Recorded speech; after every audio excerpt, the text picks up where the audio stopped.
I'm talking to biologist Bruce Lipton, who's talking to us about drastically new understandings of the cell and of biology and of life. So thanks, Bruce. I'm following you so far. I think so. So we have the cell now, and you were saying that it's not the nucleus that's the brain of the cell, but it's the membrane. The membrane.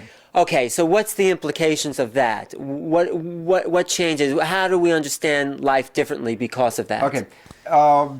Because we have to take a look at what is our current belief system right now. Okay. Our current belief system is that genes control who we are. Mm-hmm. Genes control, when we say the word control, has very active, like I drive my car. I am the driver. I am the controller of the car. The car doesn't drive itself. Right.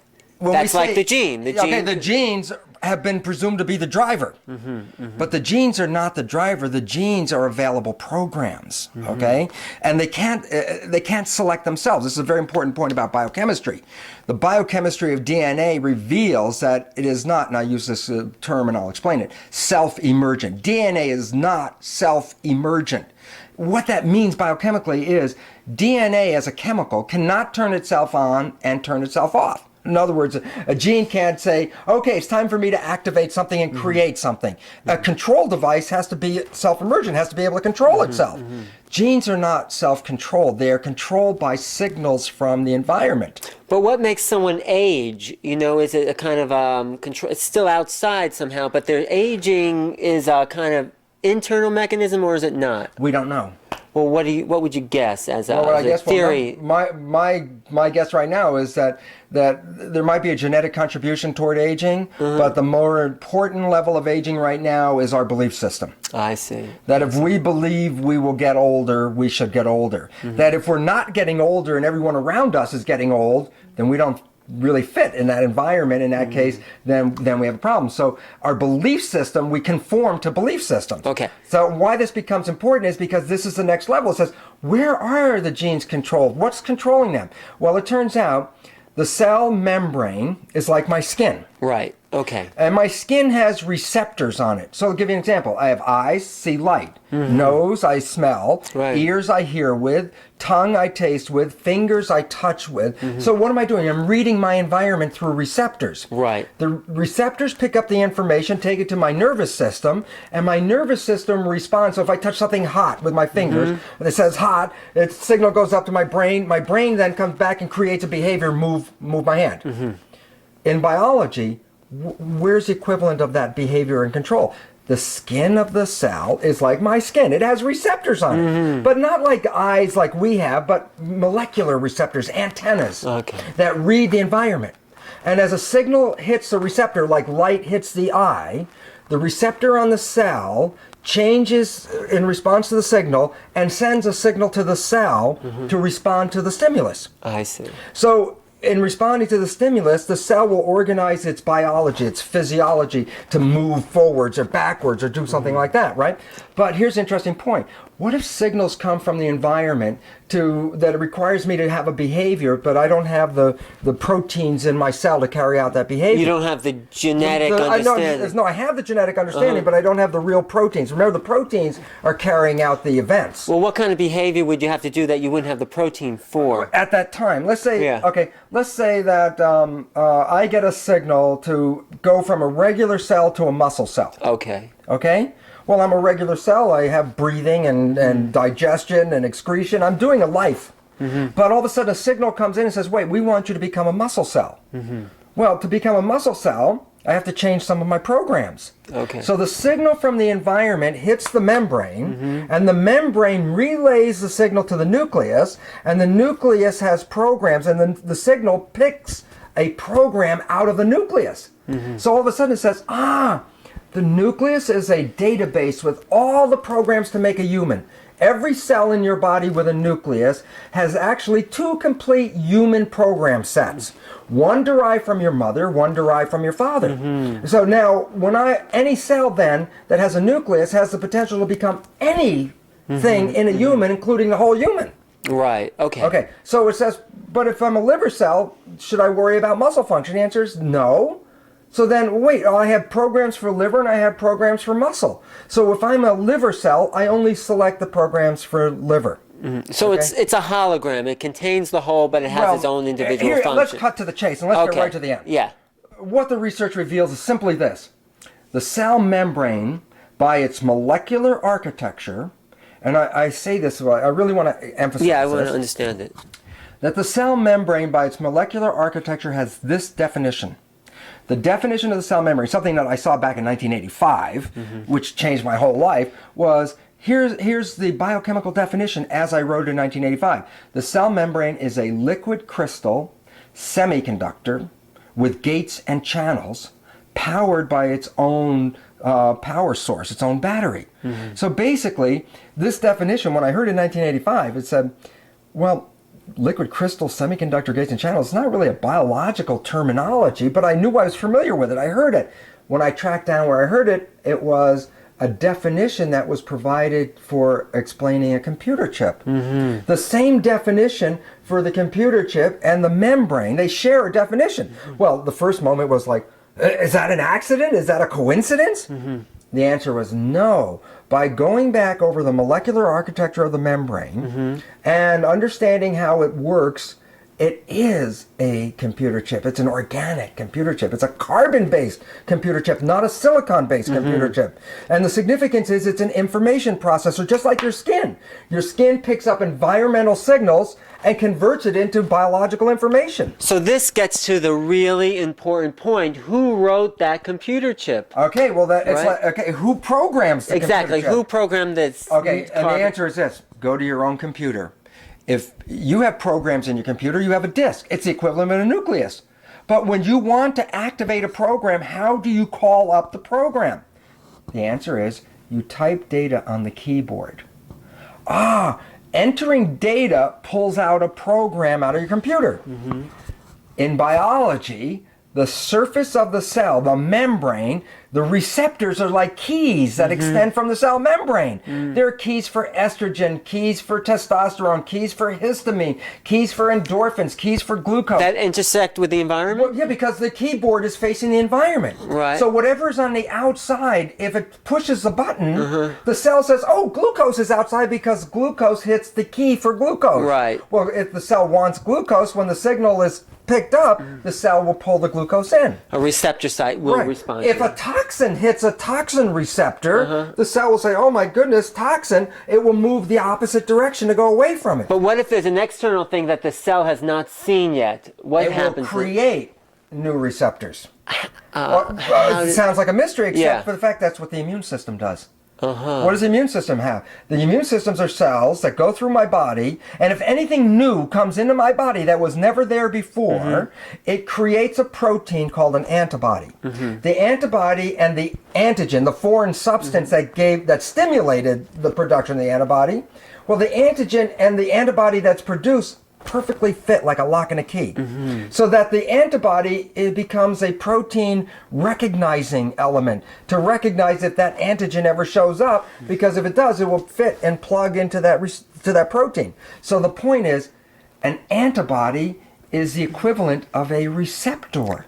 What if it's something that's not good that's good for the cell, like a new source of, Once it picks up the signal, the Right. cell has to make a decision. how does that happen, whether we know it's good or We bad? don't know at this point. This is where the cell makes a perception. It recognizes a signal and then says, "Okay, now is this signal good for me or bad for me?" Yeah, how do we Well, then know? it has to make a decision on that. Based on what it already knows What from it previous... already knows or feels or vibrationally is resonance, probably a molecular vibration. I That if see. it's in harmony with a system, it will resonate and make music.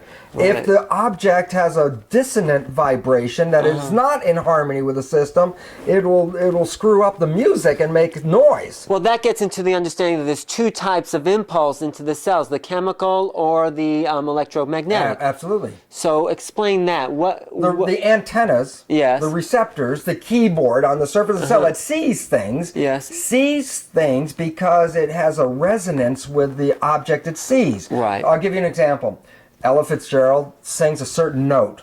Here's a crystal goblet sitting right here. She's over here. She sings the note. But if the note is resonant with the atomic vibration in the crystal goblet, the goblet will absorb the energy and then shake. And it actually explodes. Right. So the fact was, the goblet was tuned to the voice. And the voice showing up causes the goblet to shake and explode. Right. Okay. The protein is tuned to the environmental signals, whether they are energetic like a voice or whether they're chemical like estrogen. Both of them are energetic vibrations. Right. And they will cause the receptor to respond. And when the receptor starts to respond, the cell knows that the receptor saw what it was looking for. And now the cell knows, is estrogen out there? Well, if the estrogen receptor starts to shake, the answer is yes. But you also have the understanding that it's not what's out there so much, it's what we believe is out there. Now, where does that come in? Okay, so now let's put it this way. The surface of the cell is a keyboard. Right. That when you punch the keys, you determine the program, just like typing on your computer. Okay. Okay? Now here's the issue. If I'm a single cell, then I live in my environment and just see directly myself. But if I start to live in a community, the bigger the community of cells, I also have to start to rely on the perception of the whole community, not just what I see. So all of a sudden, then there's an organizing voice in the community of cells, which we learned evolved as the brain. The brain is collecting all the data that my stomach can't see what's going on outside right here, but it depends on what I see to know what it's going to do. Right. So basically what it says is then the cell defers to a central command. The central command is the voice that speaks for the community. Well, the voice that speaks for the community may have a different vision than the individual cell. How is that possible? Because it's politics. Okay, I'll give you an example. Let's say here it's perception. It works like this. A single cell organism, let's say a smoke molecule, like some fire is out there. A single primitive organism, smoke comes. The immediate receptor, when smoke hits the receptor, is fire, danger, run. Right. Okay, so the cell is going to see that, right? But when I get a large enough community of cells together, when the cells see the smoke, they may also say, well, wait, I link that to the smell of a hamburger cooking. I see the barbecue, and all of a sudden, the same smoke, which would have caused the cell to run like crazy, now is perceived as a barbecue. Okay. So the same smoke signal, which on one sense made the cell run this way, may make the organism move toward the fire. So all of a sudden it says, then the belief of the whole system is converted into a perception. Okay. And the perception is passed down to the cells to organize the cells as a politic. So a simple way of looking at it is this. The cells in your body form a community as much as a nation is comprised of individuals. The individuals in the nation are doing their own little tiny jobs, whatever they're doing. Right. But they turn on CNN to watch the global picture of what's going on. Well, in their own little environment, they might be perfectly safe and healthy, and you would say, hey, the awareness of this environment means this is a great supportive environment. But you turn on CNN and watch them drop a smart bomb into a building somewhere, and all of a sudden you say, oh my God, maybe I'm not so safe, because what if they drop a bomb on my building? And so then the central voice tells a story to the whole community, where individuals in the community will then respond to the central voice. So our nervous system, our neurological system, is like a politic body, receiving all the information and making decisions as to what these signals mean, and then relays those signals down to the cells. The cells have their own intelligence, but they will defer to a central response. And where this comes in is, if the central response makes a perception that is not accurate, it says, hey, smoke, barbecue, cool, tells the rest of the system to run toward the smoke, but you're running into a burning building, that was an error and you die. And the reality is this, then the perceptions, because we learn perceptions, we can mislearn. Okay? A child learns from its parent that a minority person is bad. They never met the minority person. They don't even have never seen one. But they now have a perception that if this kind of person ever shows up in my environment, I already give it a negative connotation. So the fact is, later in life, they meet this other person, and without even knowing them, their perception created a judgment of a response that may be detrimental to the life of that individual. So how do we change these conditioned perceptions to create a new reality? As they say? The way you change these perceptions is A, recognize you have them. Because we act blindly. Right. Meaning, anytime here's a simple point. Every second in my brain, there are 4 billion nerve impulses coming in from the periphery.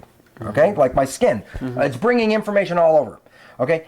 I can't, in my conscious awareness, monitor every perception that's coming in. So I have to dedicate a lot of the programming to experience. Meaning, okay, I'm sitting here and I'm talking to you. We're having an intelligent conversation, hopefully. And what's happening is my nerve cells on my back are sending information in that you have a shirt on. Right. Do I need to interrupt the conversation and say, oh, I have a shirt on, I have a shirt on? No. My system will automatically handle the process of the shirt and deal with it without bringing it up to my consciousness. It says this: as we experience things and learn them through repetition, we don't have to keep bringing them into consciousness to deal with them, because if we repeated the thing 20 times, then let it do it automatically and not let me see it. Exactly. Let it do it. Okay. Okay, now you take that understanding and then you look at your life and you start to create responses to things going on in your life. And you think, well, okay, my consciousness says, I'll go do this. And it was like one little thought. And it was like, well, wait, let's go back into your consciousness and find out, why did you actually go from here to there? Right. And the answer, it wasn't just one little thought. It was like years and years of former information that was simultaneously being tabulated beyond my ability to comprehend any of the tabulations. So that's why the masters, the great teachers, say, be present and live in this moment. Absolutely. And from there, we can act intelligently without... Right, because otherwise you're using a biased point of view. And, Right. and the biased point of view is, as I said, sometimes your learning is not accurate. Right. And if you take an inaccurate learning and put it into your system, anytime that data is needed to make a decision and you pull it up, it's going to read an inaccurate piece of data to make a decision. You will inevitably keep going the wrong pathway. And that data was put in through people that were conditioned through their own... The data started being put into the system after the moment of conception. I see. That the environment that the child is growing up in utero, is already programming the shape of that child and its future development. But we have the ability to stop all that and say, wait, I'm just going to be present and see what the natural response to this moment is. Right. And it takes effort because we are used to working fast. Right. And to work fast, then it means we got to tabulate all the data instantaneously. I don't have time to think about it. I just have an answer. Right. Well, the problem is if your data was put in wrong, then every time you make that answer, it's going to be a mistake. I can give you can you do it? It's a job. But let me tell you where almost everybody has done it. Where? If you've ever fallen in love, 5 minutes before you fell in love, you might have looked at the world and said, God, I hate this place. Everything stinks. My job stinks. Life stinks. I don't like this. I don't like that. I don't like this. But you fall in love 5 minutes later, it's like, those things aren't very relevant anymore, are they? Your life starts to become beautiful. But what do you do? Think about this. Let's say you go on a date. Your first date. How long did it take you to get dressed to go on that date? The first date. And the answer, why is this relevant? Well, how long did it take you to get dressed the day before you met this person? 3 minutes, okay? Right. Now the first day, how long did it take you to get dressed? Well, now it's an hour, okay? When you go out and eat dinner, how long did it take you to scarf down that McDonald's burger the day before? Okay, boom, it was gone and wasn't paying any attention to it. But now you're sitting down in front of your date. And what are you doing? You're watching your own etiquette. You're watching yourself. You're not slobbering food on your chest. You're not having food drip out of your mouth as you're talking. What are you doing? You're consciously creating an environment where you have control because you want to present your best face in this matter. Right. You want to be the most conscious, most All present. of a sudden, then what are you doing? You're living in a moment of consciousness. Right. You're not living on a tape program. You're living in consciousness. And the part is, this is called the honeymoon. Why? Because if you are living in consciousness, then what you're going to do is assure that you and your mate to be are going to be working so harmoniously together that you're going to enjoy this experience. Right. Okay, then after this period, there might be you get used to this other person being in there. And then what do? You go from the honeymoon period, and what happens then? All of a sudden you say something, and your mate looks at you and goes, what kind of behavior is that? Where'd that come from? And in all true honesty, the person who said it, in all honesty, says, What do you mean? That's who I am. I've always been this way. And the fact is, yes, you've always been that way because that's the way you were programmed, but your partner is never seeing that because when you were operating lifetime consciousness, you would never have said that. Right. But when you got used to the other person, then for facilitating the data, you just started using taped programs from your learned experience. And the process is that it happens so quickly, you yourself don't see it. The honeymoon's over. Right. The honeymoon's over because now you're playing tapes, and guess what? The tapes are not the same person you were when you were being conscious. So could that happen on a cellular level? I mean, how can we do that? Well, how we can do we this on a cellular level by changing our vision of who we are. Our cells, remember, the central nervous system is collecting data and transmitting it to the system. If I sit here one day and just say, well, Alan, I can't play music. And you say, why not? I go, well, when I was a kid, my parents kept telling me, you don't have an ear, you don't carry a tune, you don't do this and you don't do that. They repeated so many times that my nervous system, when the concept of music playing comes up, my nervous system already has an answer. It says, you can't play music. I try to play music. I get the instrument, I study. It is difficult. Why? Right. Because my complete nervous system already has a program that says that I can't do this. So as much as I try and do it, my nervous system is saying I can't do it. I have a conflict of a belief. Right. Okay, so what do you do to change that? You change the belief. Well, how did you get the belief? You've got to ask that question. Okay, I got the belief from my parents. And how did they give it to you? Not just saying something once. Didn't they repeat it over and over and over again? Yeah. So you created a learning. How did you learn anything in school? How'd you do letters? Right. A, B, C, D. You repeat it over and over and over until you got it, right? So how do you change that programming? Put in a new belief and reprogram it over and over and over again. So you believe I can live play it, music. see it. Absolutely. You start to take your life and say, what is it you want from your life? And you start to live it. You mentally see it. This is what people do when they do mantras or they repeat things over and over again. This is what people say when they're reprogramming themselves. And so they say something, or they hang notes on their mirrors, or they create a collage of a life that they want. What they're doing is feeding data back into the system with a new picture. And the more they put it in, the more they exercise the new picture, the more it will displace the old belief. I see. So we get into then changing some DNA patterns. Absolutely. There's pattern. Understand the pattern because pattern is education. Right. Pattern is how you learn. If you don't have pattern, you can't learn anything. If everything was random, we would never learn anything. So pattern is our mechanism of learning.